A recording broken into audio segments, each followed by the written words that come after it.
So today we need to proceed on with MongoDB Compass. So we will be talking about this MongoDB Compass today. So what is MongoDB Compass? MongoDB Compass is a GUI interface of MongoDB.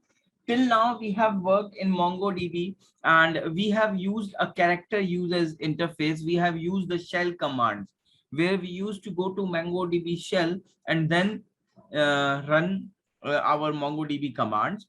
But Mongo has also provided the MongoDB Compass. And if you have remember when we were installing MongoDB, right? I explicitly asked you to uncheck that MongoDB Compass installation. Do you remember that? Yes. Right.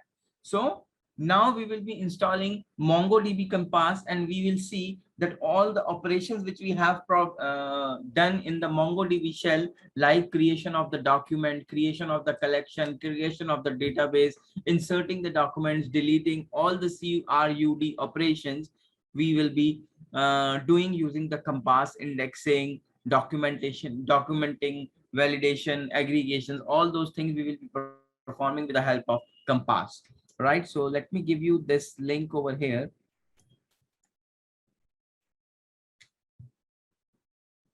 I am putting this download link in the chat box. So please try clicking on this link and do let me know what happens. Have you got the link? Have you got the link? Yes. Yes. Okay. Please click on that link. And I'm also clicking on this link.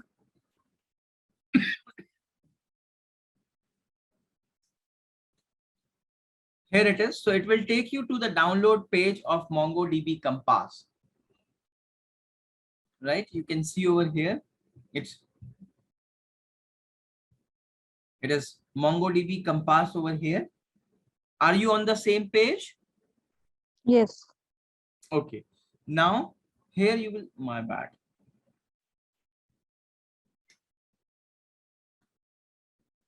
Under the MongoDB Compass, you will see Windows 60 zip. No, I don't want zip. You will see MSI. Just ensure that it is Windows 64-bit MSI over here. Are you getting a MSI package? Yes. Click on download then. Click on the download button. It will just take few seconds to download. Is it downloading at your end? Yes. Are you downloading it? You can do it along with me. Okay. And if possible, I will ask you to please, someone can share the screen so I can give you a live example. Okay, so if you have downloaded, now I leave it up to you. How do you want it to take it? So you just install the downloaded file is there. Just double click on the downloaded file, right? And the click on the next, it will ask you for the destination folder. Go ahead with the default folder, right? And simply say install. And within few seconds, MongoDB Compass will be installed on your computer. You can click on finish to complete the installation. Okay. Now, once installed, you might be getting in your this start button. So let me search where it has gone. Let me search for it.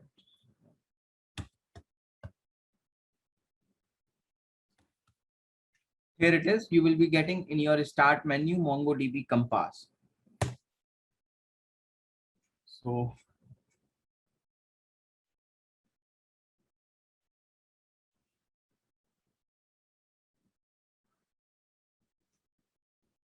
So it is loading MongoDB Compass. Let's see what happens now. This is the interface of MongoDB. And first of all, see, this is a interface to interact with the server. So we have to connect to the MongoDB server. So you just need to click on connect over here and see what happens. It is saying connecting to the local host.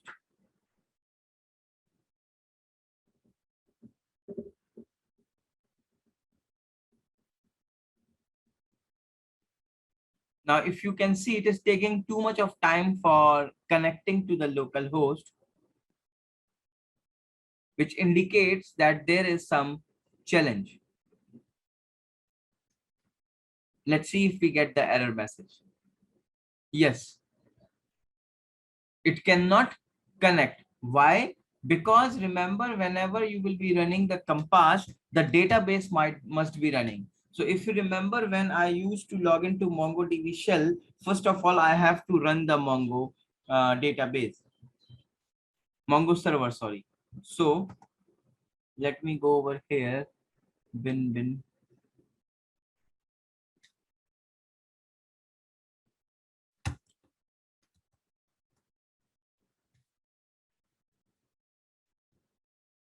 I will run the server and I will say here it is. So the server is being started.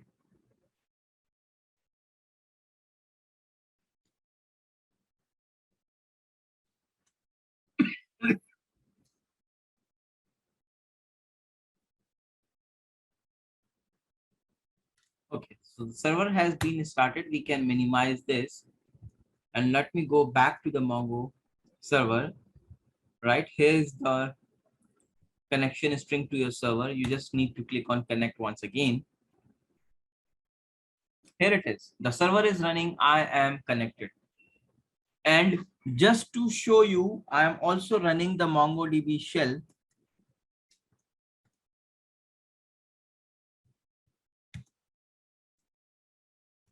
Although it is not required.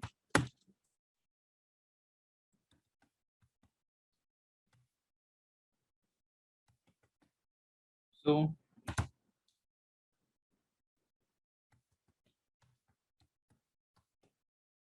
you can see the various databases I have in my server. It is being listed over here. So see, same test2 admin, all the databases are listed over here, which I am getting in the shell, which indicates that I have connected to the same server. Okay, so these are the existing databases we have over here. So you can see it over here and you can also see it over here as well.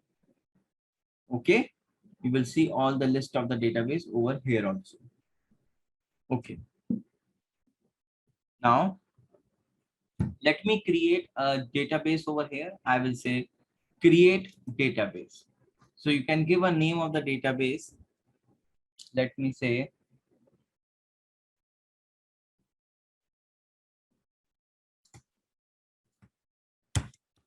batch 04. Right. A database over here, but if you will see that it is the create database button is disabled. Why? Because whenever we create a database, it will not be displayed until unless it has some collection. So we will create a collection over here. Let me name the collection as, say, STU. Let's take the student and say, now you can see it is enabled. I will simply say create database.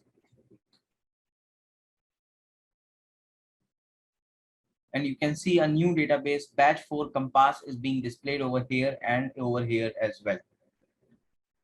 Right? And it says it has one collection. So I will go to the batch 4 Compass. You can go to anyone. I'm going to the batch 4 Compass. And you will see that the collection is there, but it does not contain any document. If you want to delete the collection, you can delete the collection also. There is a delete button, but I don't want to delete it as of now. Right? And if you want to create more collections within this document, you can say create collection and you can name, say, them. Say create collection. You can again go to the batch 4 Compass and you can see a new collection has been created over here also. Let me go to the student.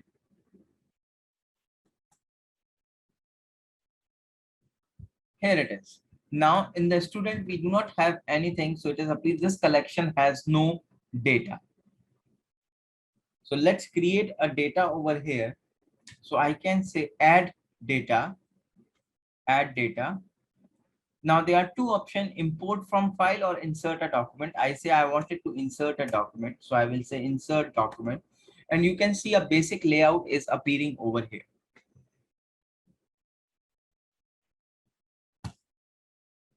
So you can enter name colon Ajay. Let's take class, comma over here, class column 7, comma, age colon 14, right? And simply say insert. So you will see a new document has been inserted into your collection. So the syntactical requirement has been automatically taken care with the help of this.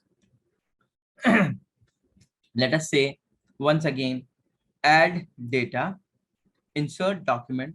One way is this, there is a traditional way where we are going specifically with the help of the syntactical requirement. And we have one more simple way. So view is a, we take another view over here. Now you click on this plus sign, add field. I want student. Let's take, I want roll number. Let's take roll number 2, right? And you will see it is appearing as a string. I don't want to make it as a string. I will say int. You can click on tab. You can click on the plus over here, add another field, say, sorry, name.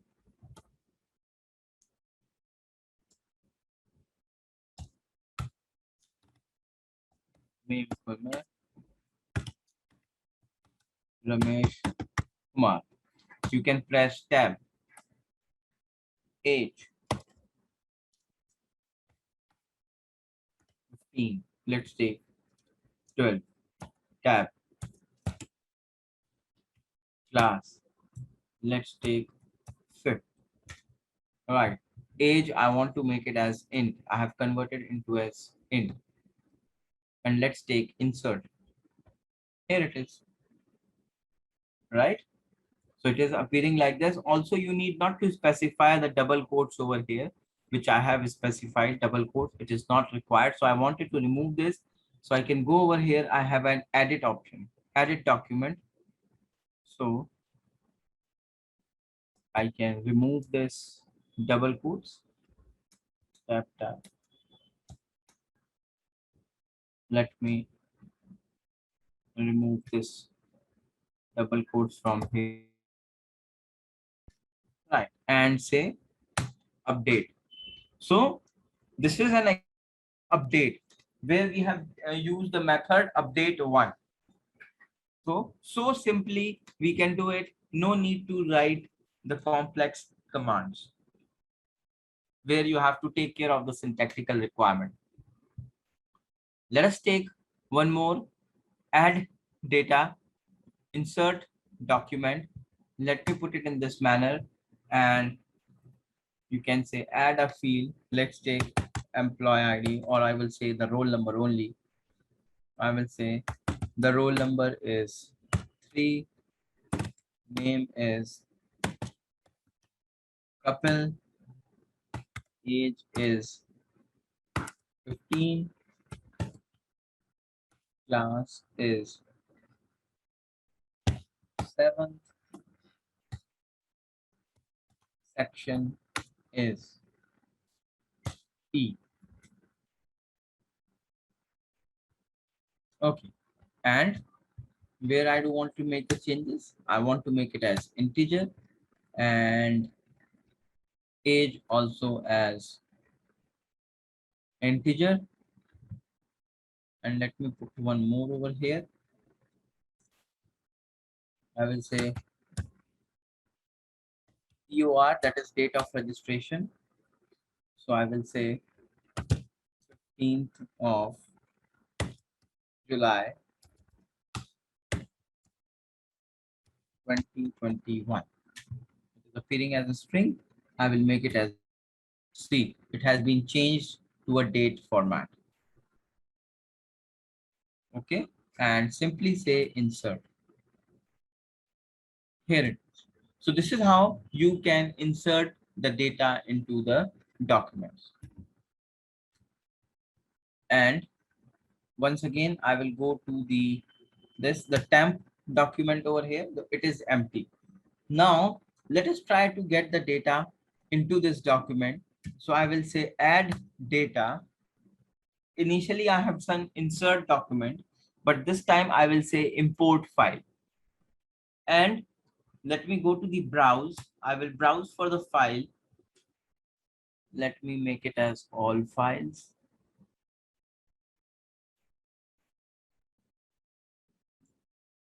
Let's take the EMP over here. Say open. Here it is. We got the data. And simply say import.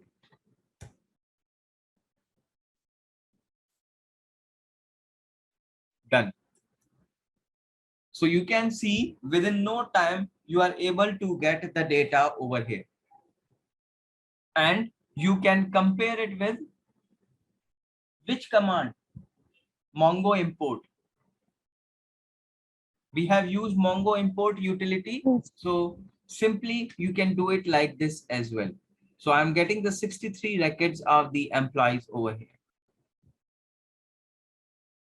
Okay, in one page, you will be getting only 20 records, which is there in the shell as well. 21 to 40 and 41 to 60, 61 to 63 are being displayed over here. Okay.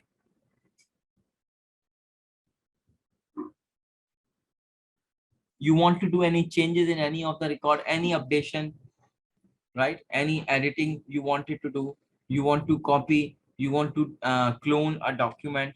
Let's take Monica Bajaj. I will clone the document. Here it is. So if you want to make any changes to it, you can make any changes. Let me go to this view and you can change the ID, name, anything which you want, you can do it. So it is more simpler way. You don't have to write all the information again and again. So the fields are already there. You can just change the values. But I don't want to do it. So I'm making it as cancel. This is known as a clone. Then copy document. So the document has been copied and I can say add data, insert document. Okay, I think it will not work over here. Yeah, it is, but here it will not solve your purpose. So I have copied it. If you wanted to paste it, you can paste it over here. So I'm not working on it. Let's take cancel. So And if you wanted to, what sorry. is the difference between clone and copy? See, clone is if you click on the clone, here it is clone. Here. Now, whatever the changes you will be making it into it, it will be creating another copy. So the benefit of doing a clone is if you have created it manually, you have to write all the key values player. Employee ID is this, name is this, address is this. You have to write this. But here now you can only edit these values and you will be getting a new document. Getting this point? Yes or no? Okay, let me give you an example in a different one. Let me go to the student and here we have a smaller one. So let me say this clone and age. Let's take 14, class. Let's take 7, name.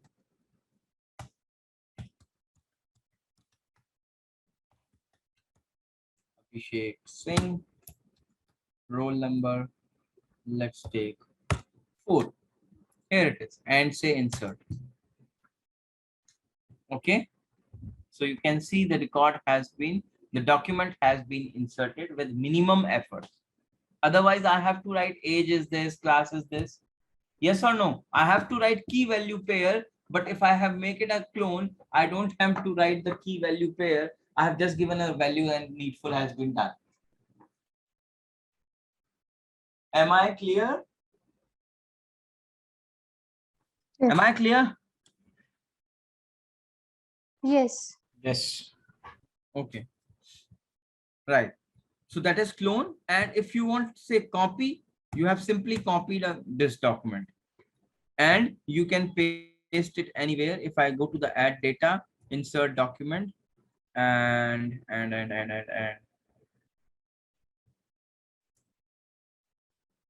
let me try to paste it over here, right?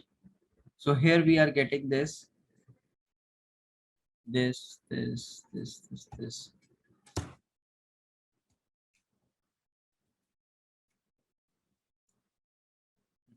syntactically, you have copied this, but you have to make some changes to it. Class. So the end result of both is the same. Huh? Both are same. Yep. Here you can see that I have to do some efforts. Get it done.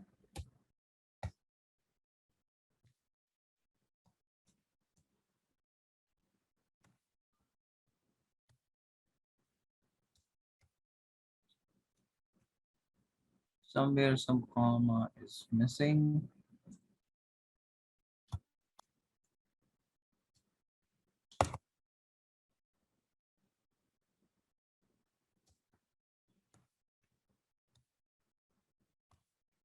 Something is missing out over here. Let me remove all this. Say cancel, add data, insert. Hmm.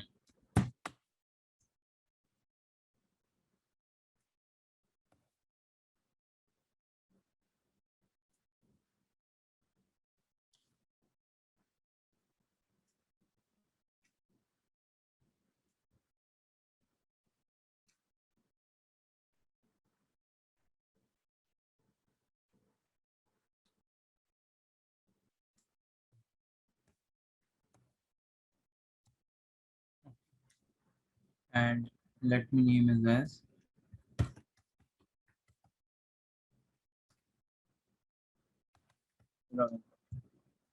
say insert. Duplicate key where it's the ID is okay. OID. Sorry. Let us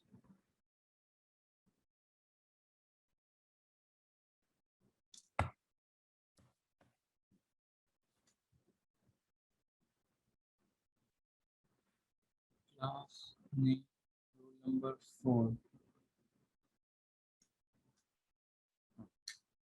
Say insert. Let us see. So it has been inserted. So I think you realize that cloning was more easier than this copy paste. And if you want to do delete it, here is the delete option. You can delete the particular document.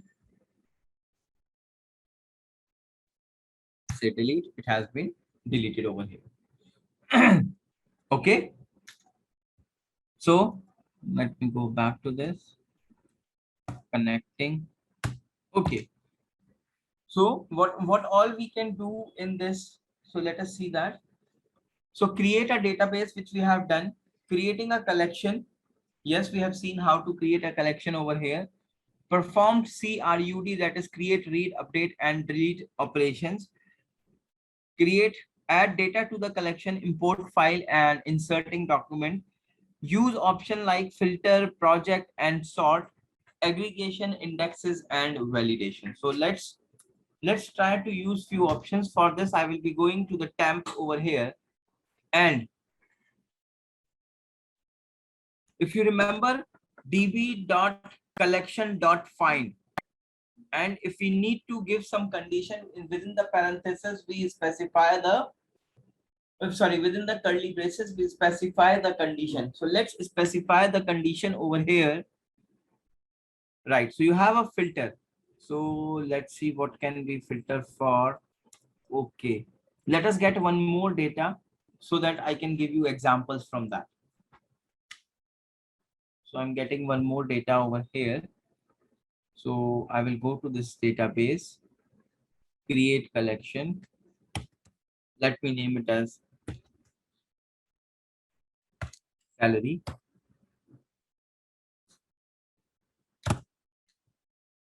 create collection. The salary has been created.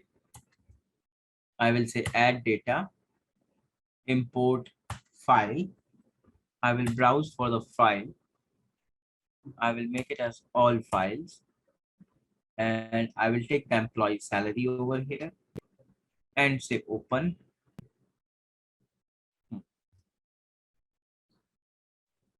Okay, here it is. So I will say import. 42 records has been imported. I will say done. Here is the data. Ops, director, ops, VP, admin, senior manager, and so on. So I will say over here, that is, I will specify the condition department colon, let's take HR, and I will say find. So you will see you are getting only the HR team members. So I am getting 1 out of 7 records. So there are 7 documents which are from HR. We have 7 employees from HR. Clear? Then HR associate manager. So I will say, let's put designation as on Jan 20. Let me click this.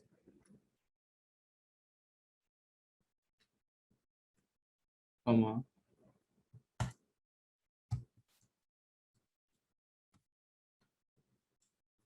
Designation as on Jan 20.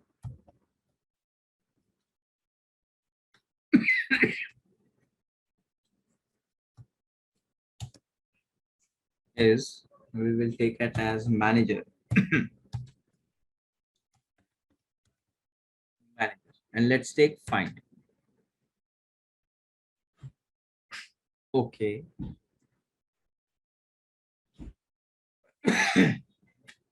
VP ops. No, why it's ops coming?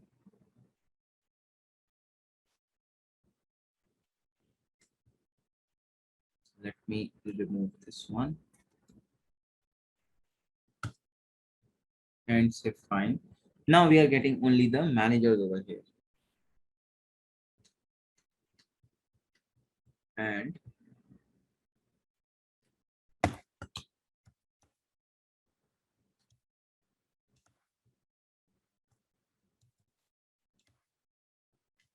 let me say fine. Okay.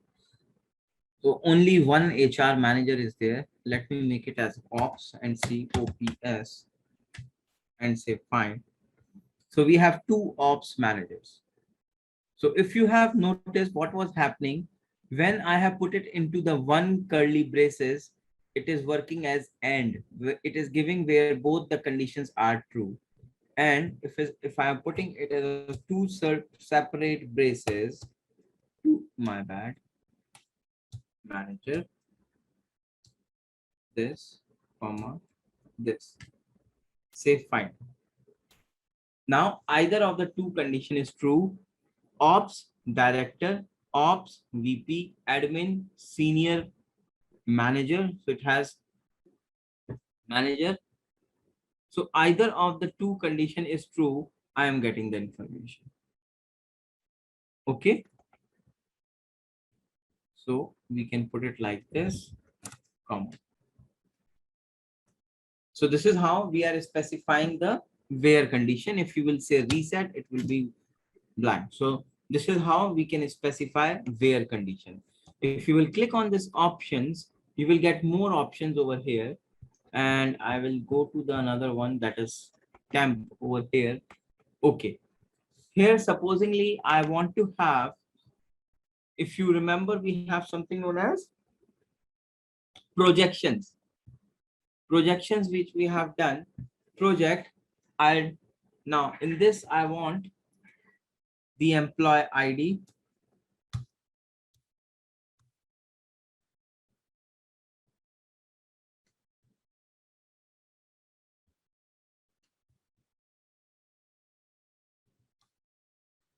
EID colon 1.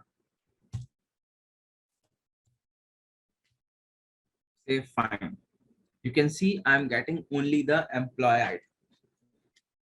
I want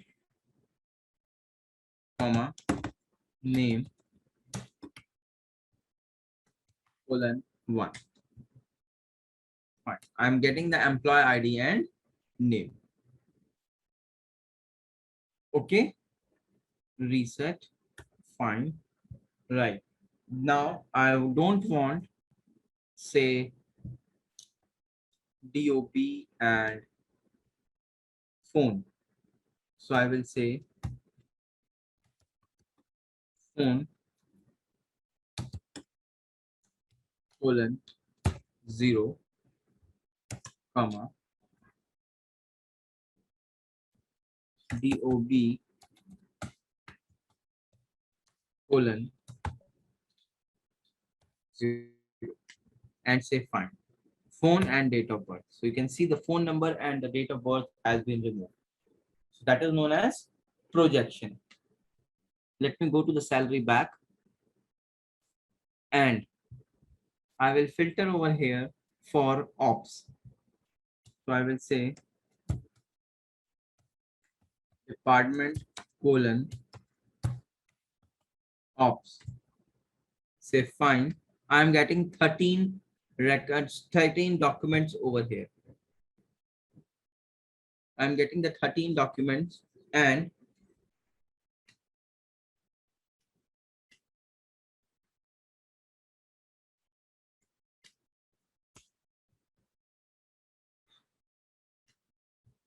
I will go to the options. I doesn't want designation on Jan 20. I don't want this. So I will say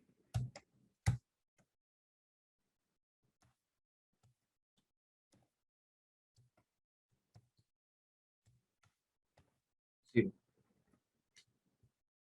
Fine. Right? Employee ID, department, salary, and the current designation you are getting. And I wanted to sort it by the salary.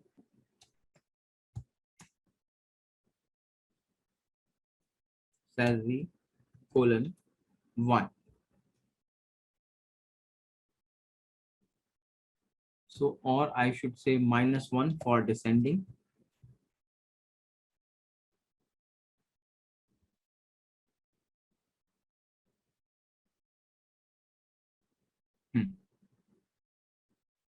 And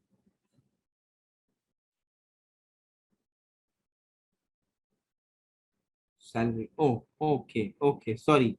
See the salary, if you will see, it is not appearing in a proper manner. Why? Because salary has been taken as a string. We have imported it and it has been a string over here. Okay, let me see if something can be done. Ops string. Okay, we could have changed it over there.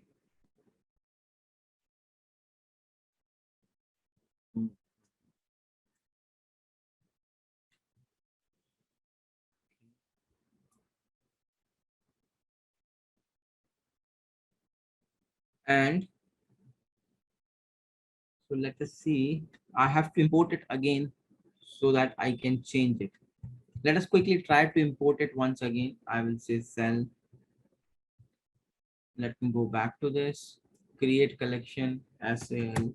I am taking create collection in the salary. Say add data from file. Browse for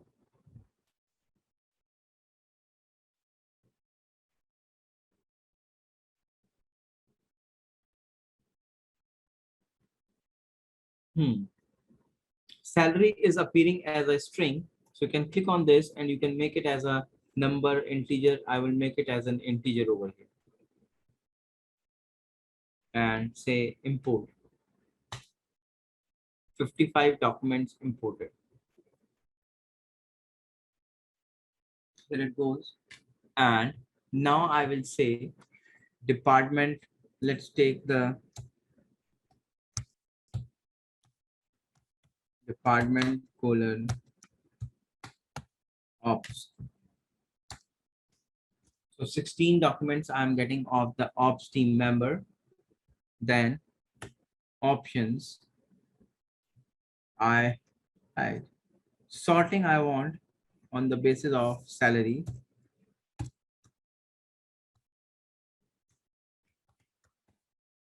Salary colon -1. Right now you can see it has been 380,000, 314,000, and so on.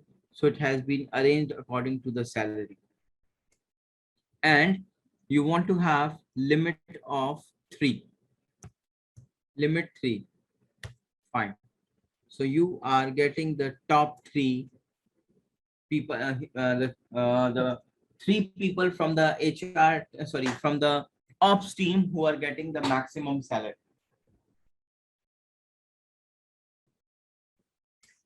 Okay. And if you wanted to skip the first one, so I will say skip 1. Fine. So this will be skipped. So the first one has been skipped, and after first you are getting top 3. So for all these things we have already done in while we using MongoDB shell, but there we have to write the specific command. But here we do not have to write the command. It is all clicks, and we will be able to do the needful. Is it clear? The options we have, and you can click on the reset to get back the original thing. All the options which you have applied will be reset. Okay. Then we have something known as aggregations after the documents. Let's take the aggregation.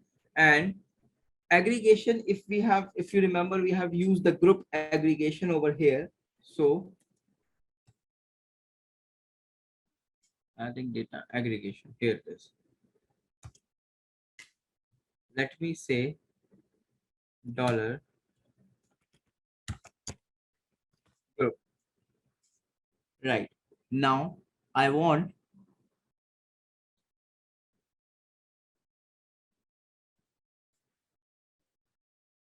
let me say dollar group total salary ID will be dollar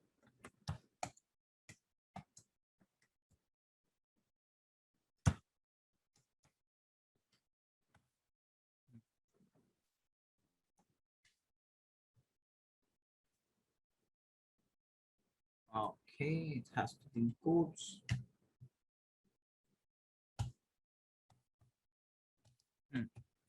ID dollar department total salary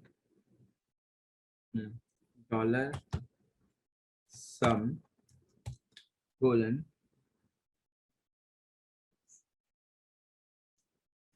dollar salary.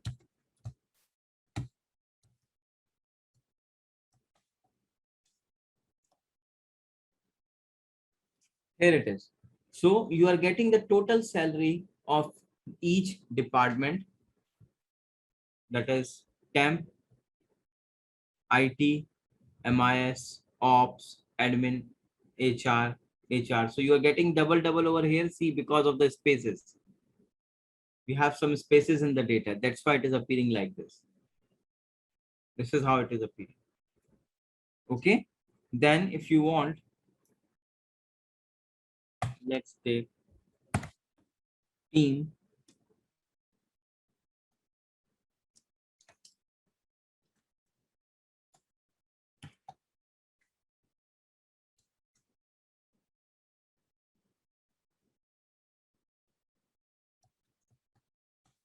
dollar sum colon 1. Say, come on. You are getting the theme size as well over here, which is this is a cell. Okay, let me see. I think the issue will not be there. Salary, let me check with the salary. I will go to the aggregation. I will say dollar group underscore IT is the EPT dollar department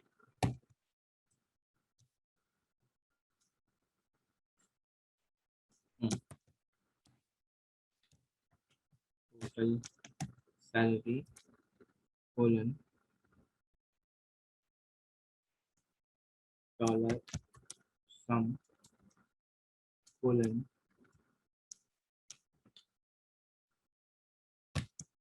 salary.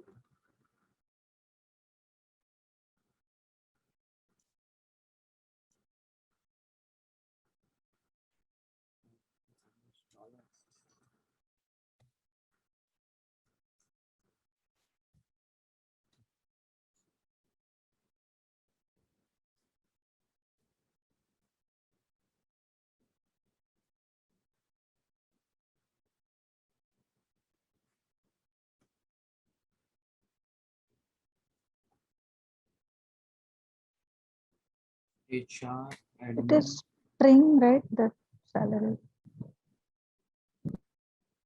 Oh, again, sorry. Yes, we have not changed it. While importing, we haven't changed it. That is a string, right? Nice observation. That's why we are not getting it. So we have to put it onto the cell only. So these things has to be checked that whether the data is appropriate or not, so that you will not experience these challenges. So let us take salary manager, ops. Let me have a view. We can also have a table view. You are having 3 views over here.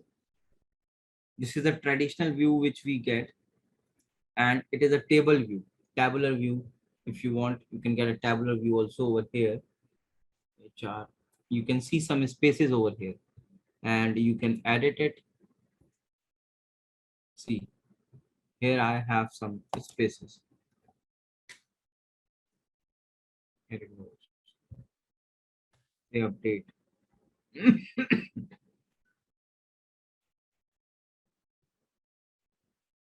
HR, MIS, you are getting some spaces over here. So I will say MIS 8.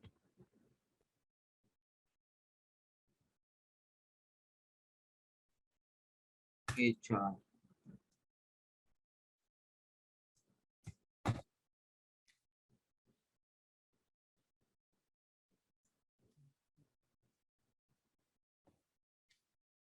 Say update.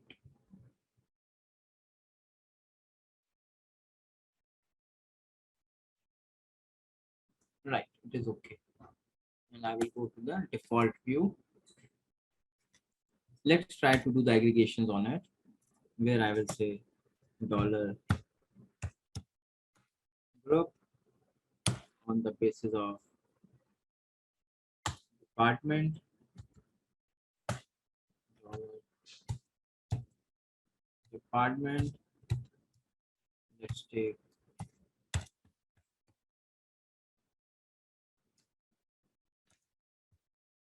total cost colon dollar sum colon dollar salary. And let me remove this. Yep, here it is. I think now it should be better.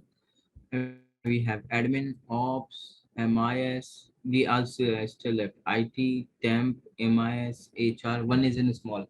Yes. So you know how to do it now, and we can rectify that.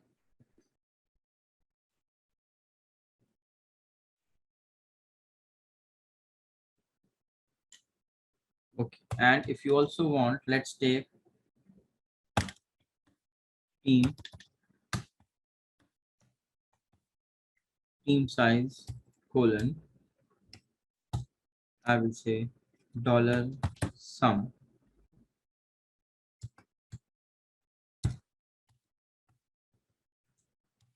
colon 1, comma. So admin team, 9 team members, and the total salary is this. Let me say over here, average salary colon dollar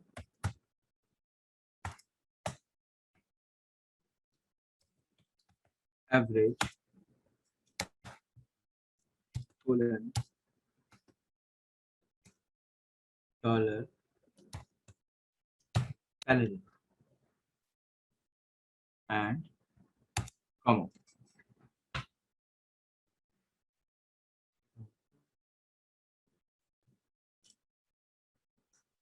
Here it is. We are getting the average salary also over here. Similarly, if you want, you can also have max cell, comma. We have dollar max colon dollar salary.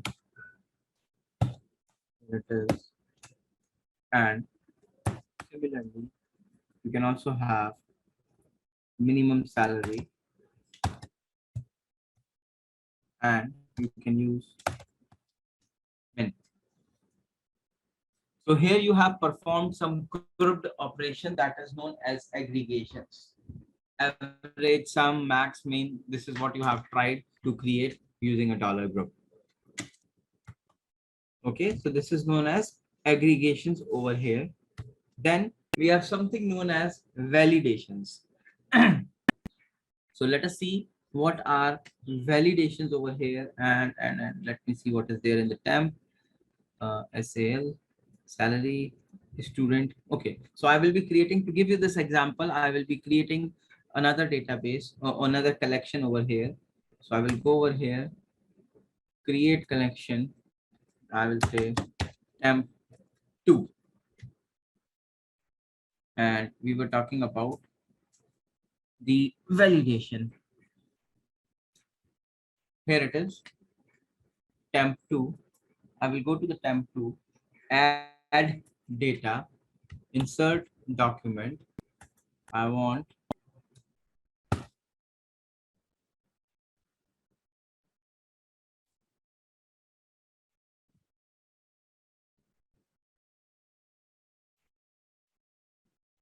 let me say EID colon E0001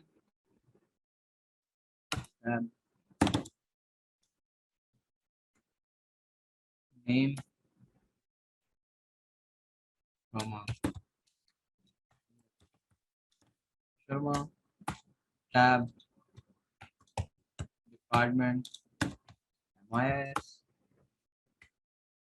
designation,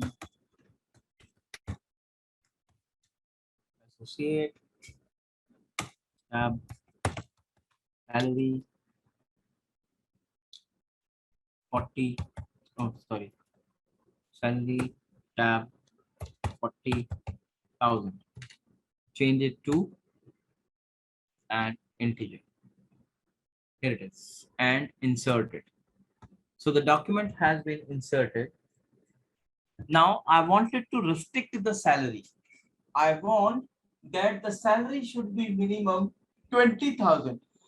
None of the employee in the company should get the salary less than 20,000. So I can go to the validation over here and I will say add rule, where I will say salary colon dollar GT colon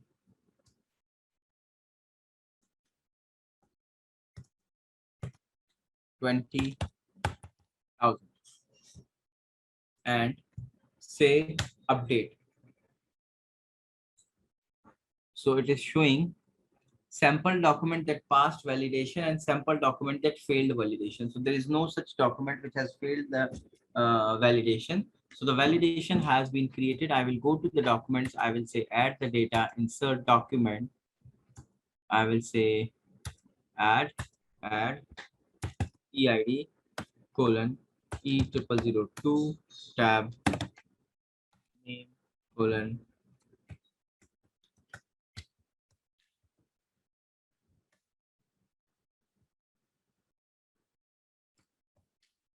department colon MIS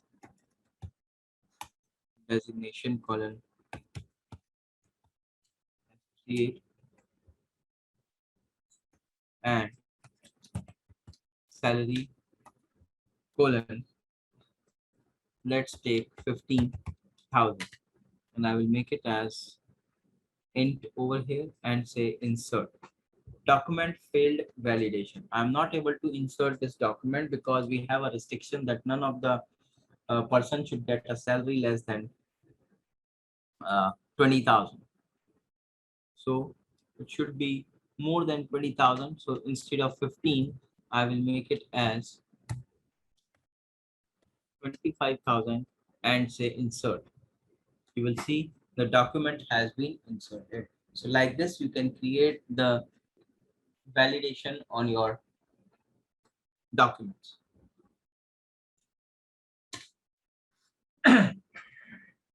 Okay, so this is validation, and now I want one more example. We have taken EMP over here. Let me check it.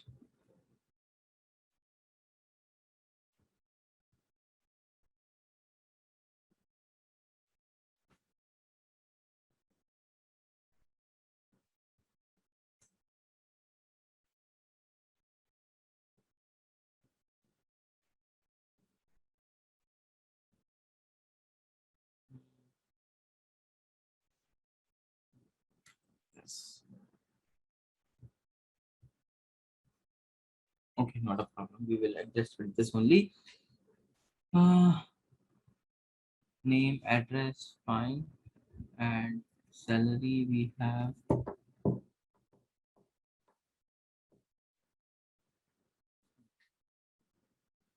Okay, let's try over here. I can go to the indexes now. Remember, we have done the indexes also in our when we were working on the shell. So here we can also create the indexes. So I can say the create index and choose index name and the type of index. So you can say I want an index on, let's take department, and I'm creating an index on department, and I will say IND EINDEPT. IND, whatever name you want to keep, you can keep the name of the index, and we can create an index. Simply create index. You must select a field name. Configure index definition. Okay.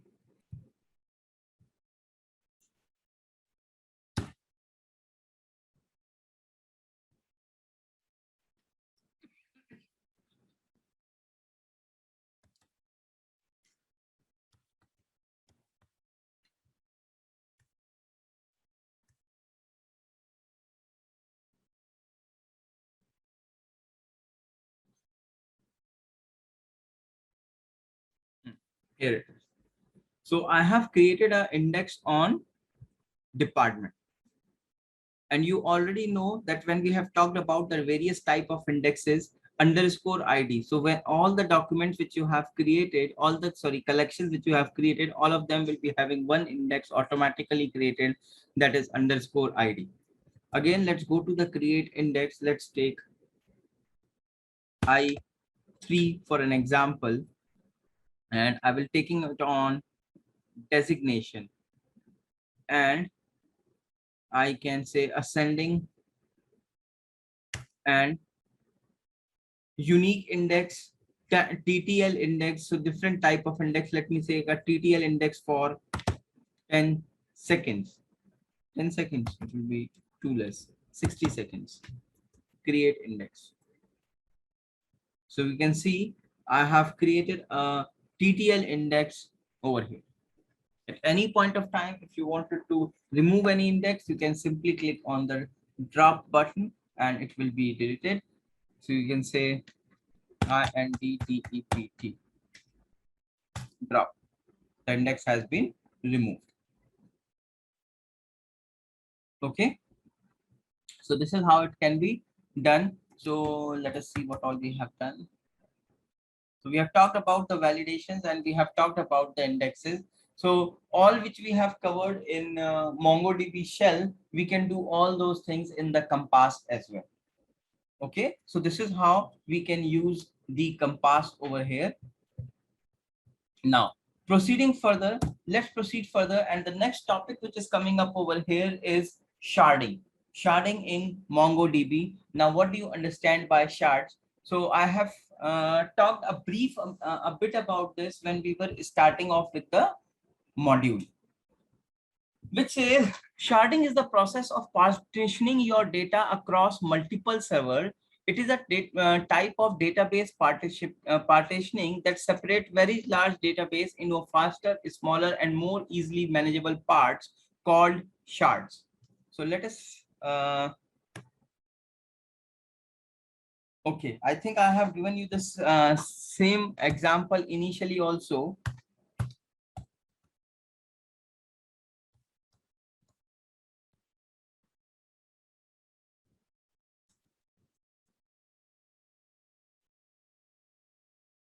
Okay, so let me put it like this. I think I have given you this example in the starting that you went to a particular society in which you have to move to the flat number. Let's take 85. You want to go to the flat number 85. There are total 200 flats within that society, and there is no indication that where is the flat number 85, and you have to search for the 85. So what has to be done? You have to search it everywhere, then only you will be able to reach the flat number 85. However, now what another option is, when you reached over there, there is a proper indication. Let's take flat number 1 to 20 in this particular lane, flat number 21 to 40 in a particular lane, flat number say 41 to 60 in this particular lane. So it becomes more easier to reach to that particular data or to that particular flat. Agree? Yes. Not. So instead of putting all the things together, it is basically partitioning. And let's take, what are we collecting in this? What are we managing in Mongo? We are managing the documents. So we can say that the document number this to this in this particular server, or server apart, whatever you can understand. Either if you want to make it physically, you can just visualize 3, 4, 5 machines in front of you, and machine number A, machine number B, machine number C, machine number D. You know that let me try to give it like this, if it will be more simpler for you to understand.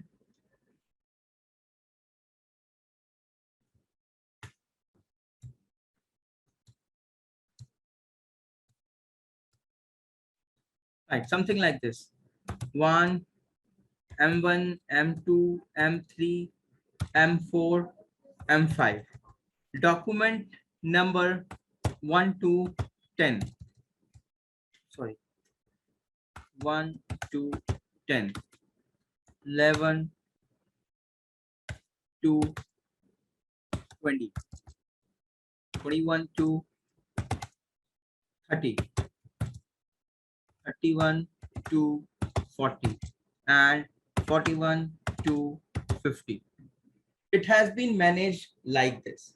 Now, if you want the document number 17, you will directly see, okay, instead of searching in the 50 documents, you will be searching over here. So the management become more easier. Do you understanding the concept over here? So whenever the application requests any data, it sees there is something known as MongoDB router, which sees that where is the particular data, and it will take the data from there. Okay, so it becomes more faster and easily manageable. Similarly, when keeping the data also, it will see, okay, what is the document number? Let's take document number is 45. So it needs to be kept in the machine number 5. I'm just trying to make you explain this thing. And managing all these shards and all this is basically the KRA of the administrators. a MongoDB developer doesn't have to do this sharding and all. This is all managed by the admin team. And but from the interview point of view, you should definitely have a knowledge about it. So that is the reason I have included this in this particular module. Okay, then let's see. MongoDB uses shard key to distribute the collection documents across shards. The shard key consists of fields of multiple fields in the document. So now I was just giving you an example, the document ID. So there is a shard key also. There is something known as shard key, which will indicate that this particular document is a part of which particular shard. Why do we need this concept of sharding? So which is scalable data is growing continuously, right? So in this case, we can see as of now, suppose in one machine, again, I'm taking an example, assuming that 1, 2, 3, 4, 5 are the 5 machines, and each machine has a capacity to store only 10 documents, right? It is something very small. Please try to understand the concept and do not get confused. Each machine has a capacity to store only 10 documents. Okay, and I have a new application. Currently you do not have much of data. Now you have 2 options. In future, definitely you will be having more data, and you do not have any idea how much data you must be having. You are expecting that within a period of say 6 months or within a period of 1 year, currently you have in the starting you have say 20-30 users, but in a period of an year you may have 1,000 users of your application. Currently you have 50 users, but you are expecting within an year it will be 1,000 users. Now you need to maintain a space. You need a space, you need a server which should hold the details, which should be capable of maintaining the detail of 1,000 users. Do you need that currently? Yes or no? Currently you have 50 users. You need a server to maintain the details of those, to manage and manipulate those 50 users. Okay, but in a tenure of 1 year, you expect it to be the 1,000 users. So what do you say? Do you need a server with a capability of managing 1,000 users currently? Yes or no? Yes. Are you getting Yes. my question? Yes.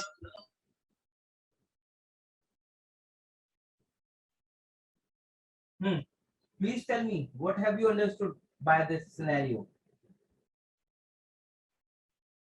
Please suggest. Hello?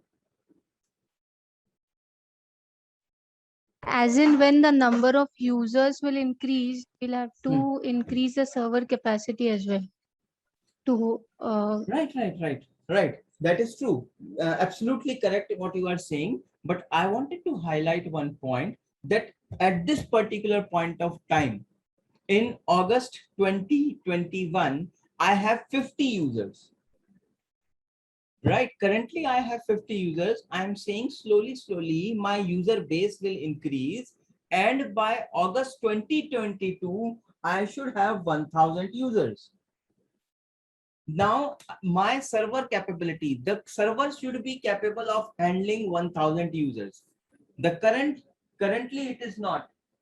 I have 2 options.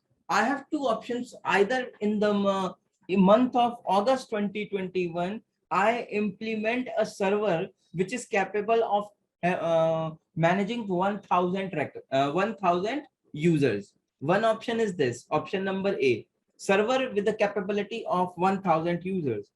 So let's take, I have a bigger server with a capability of 1,000 users. Or I have a smaller server with a capability of 50 users. Okay. So Yes. this is server A and server B. What will you opt for? Whether you will opt for, currently you will opt for A or you will opt for B. Since I know that the headcount would increase in a couple of years, probably I would choose option A. Option A, very good, absolutely correct.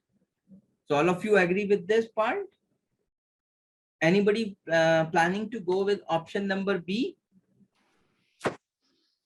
No. Okay, perfectly fine. So we will go with the option number A of 1000 users. Now let's say that our in first few months, let's take in the year 20, August, September, October, November, December, we do not have increased much of the users. So we started with the 50 users and now we have 80 users in the December 2021. Still, I have 920 users capability is lying vacant. It is getting wasted, but I am paying for this.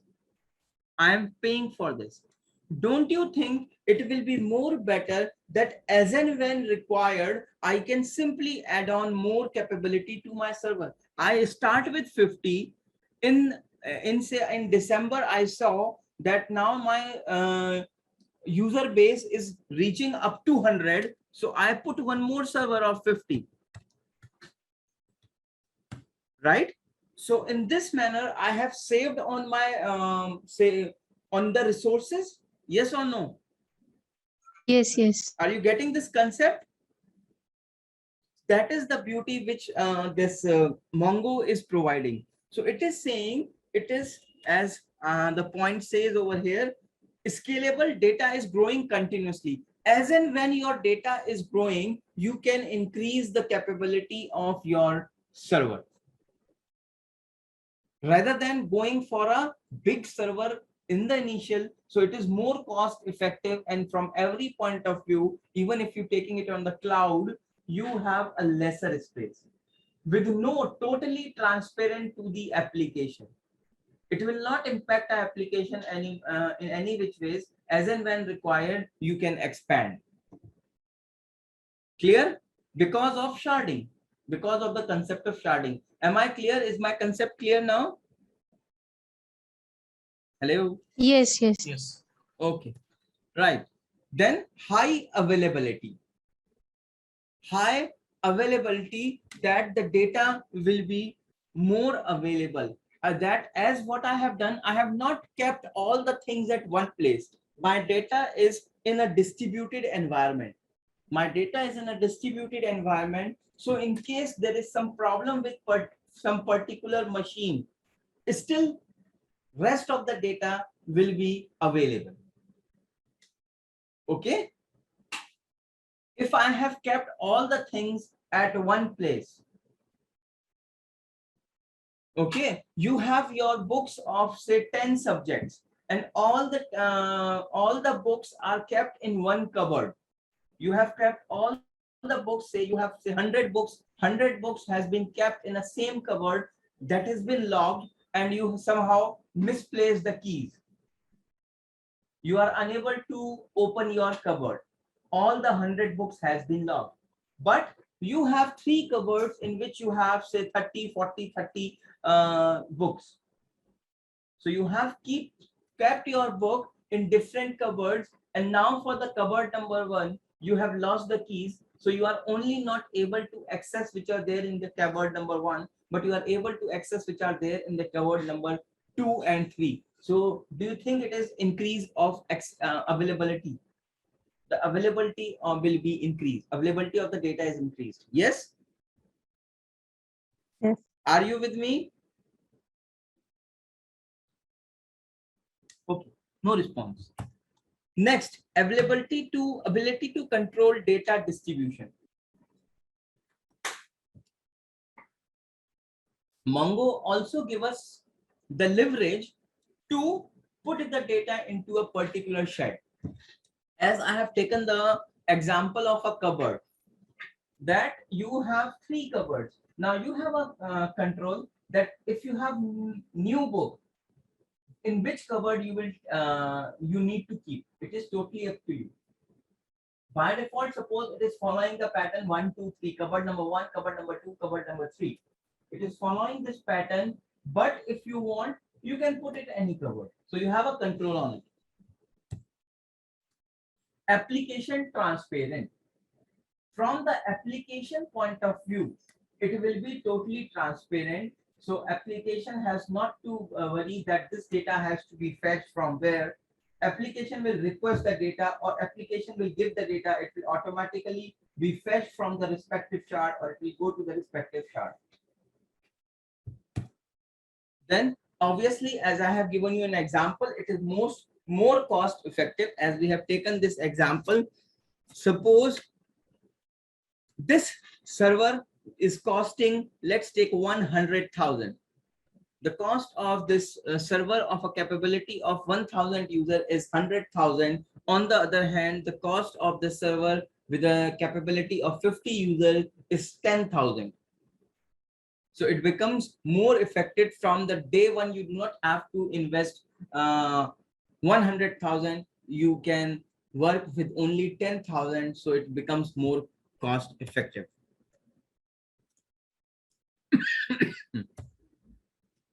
No database downtime. So in case any challenges comes in, any problem with the data, there is no database downtime. You do not have to shut down the application. Within the application is running, and we can also do the rectify the issue which has been occurred. Only some part of the data might be not available, for rest of the data will be available. Okay, so this is the concept of sharding. Am I clear on this? Regarding this high availability, that means you're saying that a replica will be created. I don't want to use the word replica because it is covered in the another topic. Replication is a separate process, right? Here, what I mean to say, let's take, I have these 5 machines, right, where my data is kept. Now, because of any XYZ reason, my machine number 1 is not working. Machine number 1 is not working. This machine number 1 is down.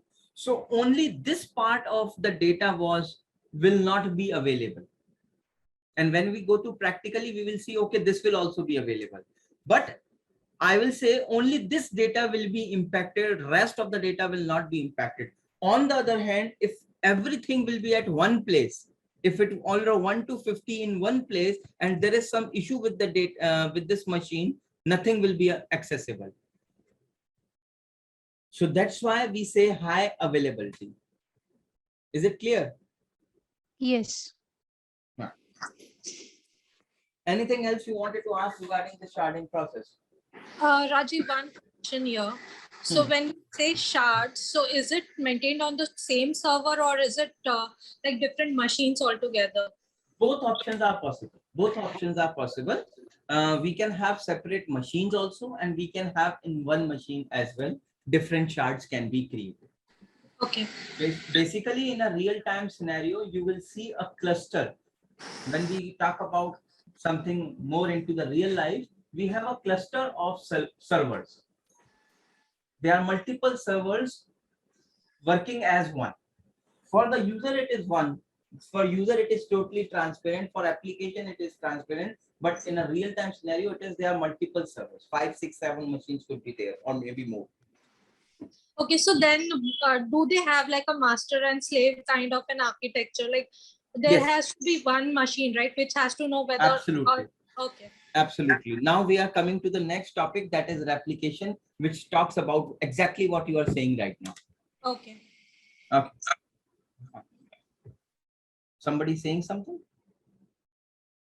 Nothing. Okay. So let me proceed with the next topic, which is coming up over here, is after sharding, replication. So what is replication in MongoDB? A replica set is a group of MongoDB instances, that is a server's replica set. Basically, the process of replication is maintaining a copy of the data at multiple places is known as replication. Right? We also do in our in our day-to-day life, we can take an example, some important documents. When you have some important document, you make multiple copies of that document. You get multiple Xerox, keeping at a different places. And now we have a digital wallet also, where we put our this digital locker, sorry, not wallet, digital locker, where we put our important documents. So important document, we are putting it multiple places. Why? Because if something happens at one place, my document is saved, I can access it from some other place. Do you agree with me? Yes. Yes. Yes. This is known as replication. This is the meaning of the word replication. Now let us see what is replication in Mongo.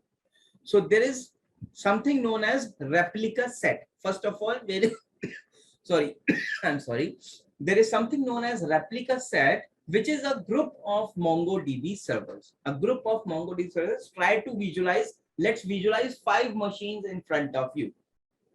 Okay, something like this. Sorry. Let's take 1,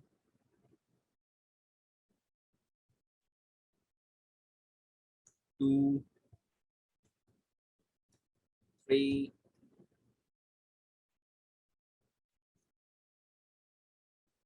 4. Let's take 4 machines. Something like this. Okay. And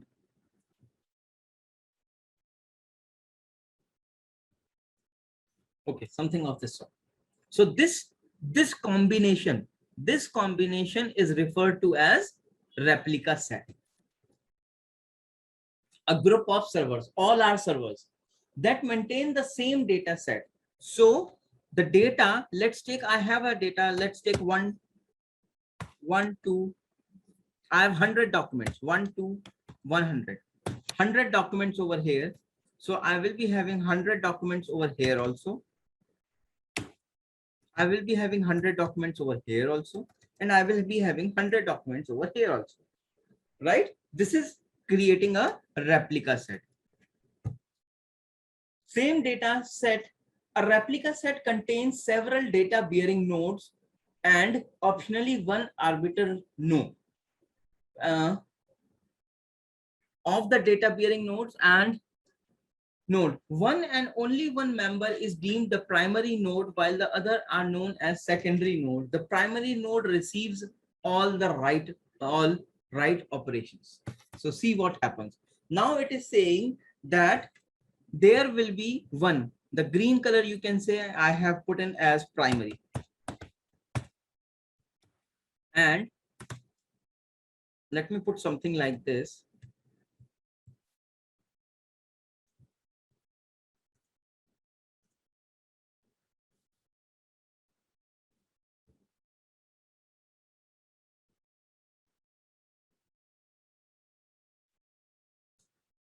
Sorry, this doesn't look good.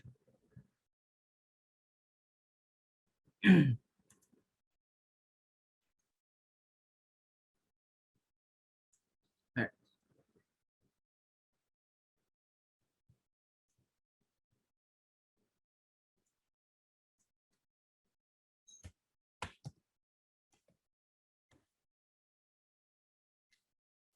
Right. Supposingly, this is the app, the application, which is requesting the data or which is directly from where we are getting the data. Now what will happen? The app will request for the data, either it will give the data, either it will be write or read. App will only talk to primary. App will only talk to primary. App is not aware also that there are any other servers also. So writing and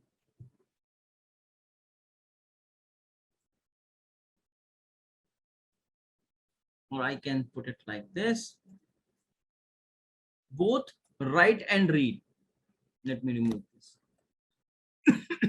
Both write and read operation will be done through primary only. App is communicating with primary. It is not at all aware and bothered about secondary. Okay. Are you with me till here? Yes. Yes. Right. Now, whenever the app will write something, suppose app is writing something. Suppose app has written, let's take some, I'm taking a document number 95. So where it will write? It will write to the primary. And at the same point of time, 95 will be written over here, and over here also. Same point of time. Right? A real-time replication is being done. Clear? Yes.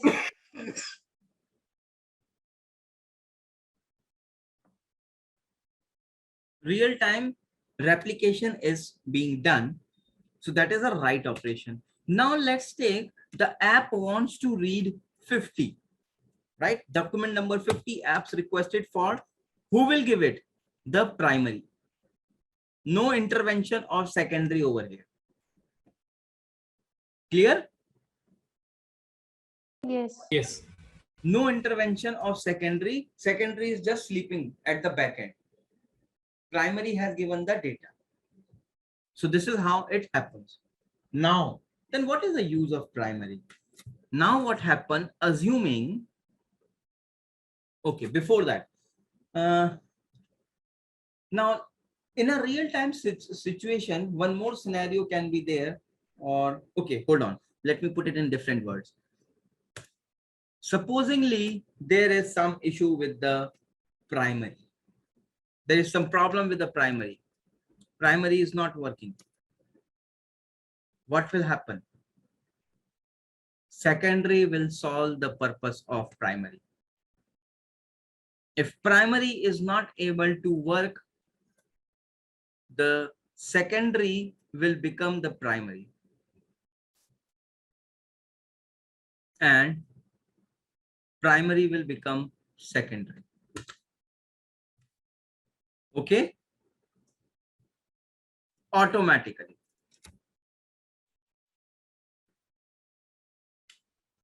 Clear?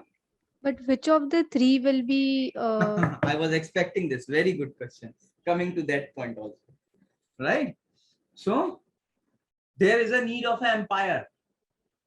Right? yes. So that is what I have mentioned over here. And one arbiter. So as now look at this application read write with the primary and sorry. Now we also have an arbiter over here. In this environment, we will have an arbiter, and the task of arbiter is to assign, in case the primary fails, arbiter will assign which secondary will act as the primary. Okay, so you can say that the arbiter is the empire.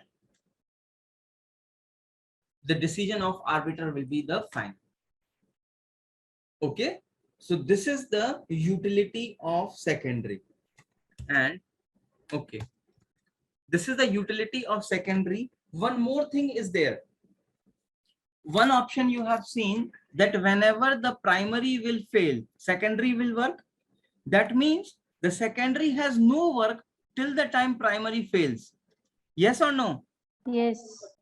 But this is not the case, because primary can also assign certain tasks to secondary. Primary can say, okay, the read request, this secondary server will handle all the read request. Or it can also say all the read request for the document number 1 to 50 will be taken care by S2. So that the application will be faster. The response to the application will be faster. Okay, so it has distributed the work, which is known as load balancing. Is it clear? Are you getting the concept? It is just important to understand the concept. Okay, the concept should be clear. That is what we are trying to achieve in this. Are you with me till here? Yes. Okay, so let's see over here. Major features of replica. Asynchronous replication. That means asynchronous, which I told you over here. 95 has been written at the same point of time. It will be replicated in all the replicas. Secondary replicate the primary and apply the application to their data set asynchronously, means a real time basis. Same point of time, everywhere it has been changed. Second, automatic failover. Awesome feature we have. This is automatic failover. Now, as I just told you, suppose primary has failed. Now primary has failed. Application is requested for the data. Application has requested for the data and primary is not working. Then what will happen? What will happen? Quest Secondary will will- become the primary. Secondary will become the primary, but when? So there is a time period of 10 seconds. If within a time period of 10 seconds, primary is not able to respond, secondary will act as a primary and respond, which is known as automatic failover. So it is not much of delay. Think from the application point. Application will be getting the response within 10 seconds maximum. If anything happens to the server also, the maximum time limit is 10 seconds. Within the 10 seconds, it will be getting the output, the result. The request will be fulfilled within 10 seconds, whatever internally is happening. That is known as automatic failover. Next, we have read preferences, which I can just told you, can specify a read preference to send read operations to secondary. So the read operations can be sent to the secondary servers, secondary replica sets. So it will be more prompt. The primary is doing the write operations in the same point of time, because you are working in a multiple user environment. At the same point of time, some write operation is, read operation is there. So it will be fulfilled by the secondary. Again, the ultimate objective is the faster response. That is the ultimate objective. Then mirror reads. What is mirror reads? Mirror read is operation can be in the cache of secondary. What it can be done? Few of the read operations which are very frequent. Few read operations are very frequent. So those the data which has been read very frequently can be kept into the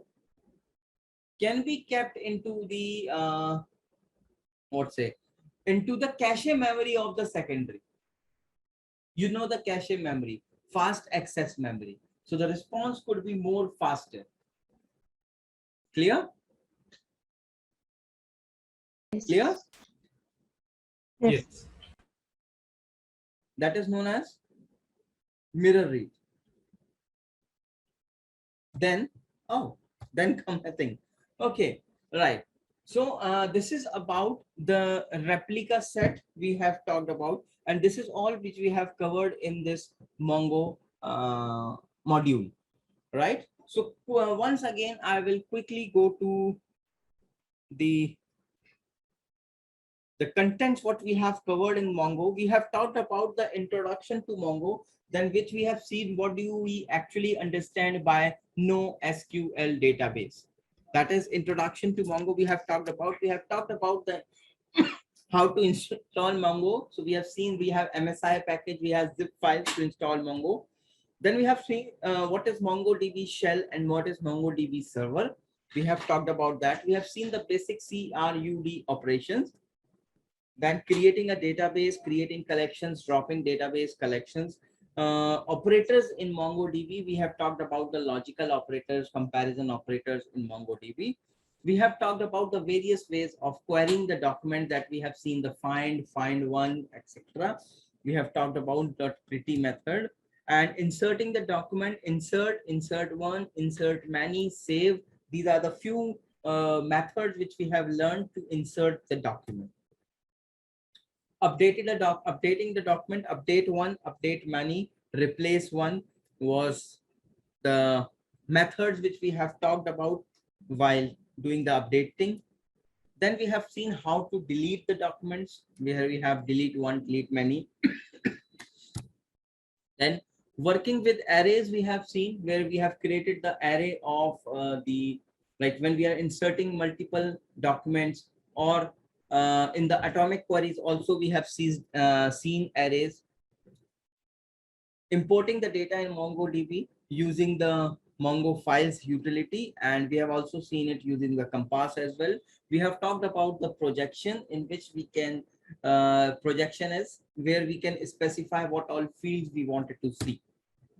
Sorting of the record, limiting of the record. We have talked about the various type of indexes. We have seen how to aggregate the documents. We have talked about the atomic queries, in which we have also used the arrays.